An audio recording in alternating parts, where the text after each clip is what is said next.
สาธุสัพพะพุทธานุภาเวนะสัพพะธรรมานุภาเวนะสัพพะสังฆานุภาเวนะโดยอำนาจแห่งคุณพระรัตนตรัยแก่เจ้าทั้งสามหมายนี้คุณพระพุทธคุณพระธรรมคุณพระสงฆ์และคุณสิ่งศักดิ์สิทธิ์เจ้าทั้งหลายหมายนี้ความแดงของเรานี้พระพุ่มเจ้าดีเจ้าทิพย์เจ้าฐานและคุณมเหสารและหมายนี้เจ้าแดงสิ่งนั้นเป็นเขาเป็นประธานหมายนี้ด้านฟุ้งข้าทั้งหลายในพระราบาสีตอนทำปีใหม่ในดีทีหรือทะเลโสมนีนั้นจึงได้พระราบาสีมีพระพันตั้งซ้อนรอดใส่ได้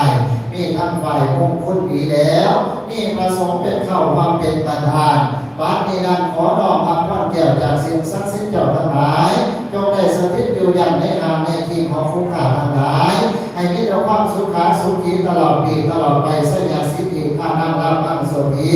พาวัตถุเมโหตุอาโมบาพุนมาหาพุนบังพุระโหตุยังหาปริมาโหปุโรสัพพากาลังให้เต็มดีเต็มงามทุกเรื่องทุกอย่างนำแดงกองข้าเถิด